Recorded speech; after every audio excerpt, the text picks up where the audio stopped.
Hopefully, if you've been watching this fantasy football draft tips series, you've picked up some things from me already that while they might not make you an expert, they will make you more properly equipped for fantasy football success in your upcoming fantasy football season. I've talked about things so far in this series like the importance of waiting to do your fantasy football draft. I've talked about the importance of checking your dang league settings before you do your dang draft. And I've also talked to you about the importance of making sure you do your research and how easy it is to actually do.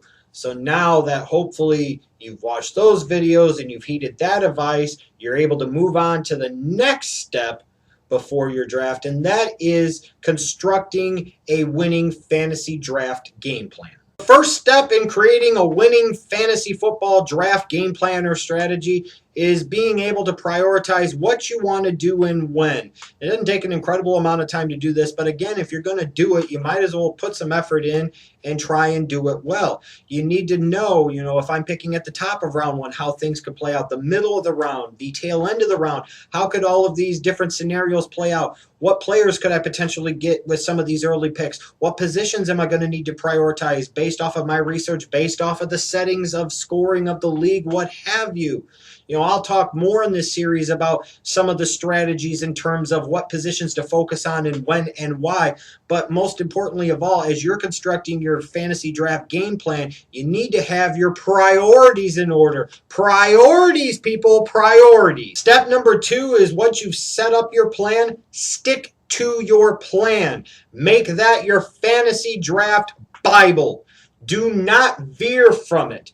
Don't sit there and allow the ripple effect or allow panic to set in and force you to stray from your game plan. Because I promise you, if you go through the steps and the necessary effort to create a game plan and then you veer from it, you're ultimately going to look back and say, what the hell did I just do? If you plan on waiting to draft a quarterback or a wide receiver and then all of a sudden in round 2 or 3 you see a bunch of them go, stick to your plan. Don't let other people dictate what you do. If anything, dictate yourself what other people do because you set up a damn good plan and you stuck to it all throughout from beginning to end. Assuming that most people do their drafts online now, step number 3 seems self-explanatory, but a lot of people don't do it. Test your browser ahead of time for compatibility. Test your device that you're going to use to make sure that the draft room is going to work and that everything is going to be working properly so that way you don't run into any kinks or any unexpected problems when it comes time for your fantasy football draft. Number 4 is perhaps the simplest thing that any of you can do,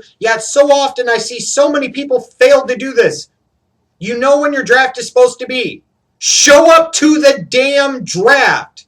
If you're going to sit there and enter a league and expect the computer to auto-pick you a championship team, then it is the playoffs you will miss each and every single fantasy football season. You signed up for this league knowing the draft is going to be at a certain time. There's no excuse for you to miss it. In order for you to make any of this previous research or work that you've done in the lead up to the draft pay off in any way, shape, or form, you need to show up to the damn thing. Hopefully after you've tested out your browser and device and hopefully after you've actually showed up to your damn draft, make sure at no point in time do you allow the computer to auto-pick any of your selections whatsoever because I assure you, you're not going to like the result. And if you sit there at some point in time and you get frustrated or you get bored and you say, I don't want to do this, don't be surprised when the freaking computer sits there and picks you a kicker in round 7 and then a backup kicker 3 rounds later.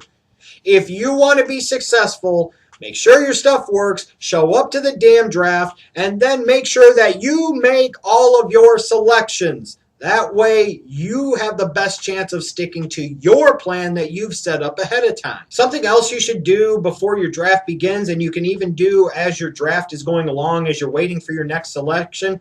If your draft room has like a queue where you could put certain players in certain positions, utilize those tools. Utilize them to your benefit. Have things ranked, have players ranked, have positions ranked, and priorities ranked. So that way when your time comes up to make a selection, you're not sitting there using the whole minute or minute and 30 seconds to sit there and try and figure out in a panic what the hell you're going to do. You can be like, okay, this happened, this guy's available. I'm going to go with this guy here. I promise you, If you prepare yourself properly, you will be successful. Have your stuff lined up ahead of time, and as you go throughout the draft, use your time wisely. The last thing, step number 7 in terms of a fantasy draft game plan, is make sure that you play the draft like chess, not checkers. Don't go one move ahead. Try and think 2, 3, 4, 5 or more moves ahead. Try to think, if I take this position here, what's going to happen in the next couple of rounds.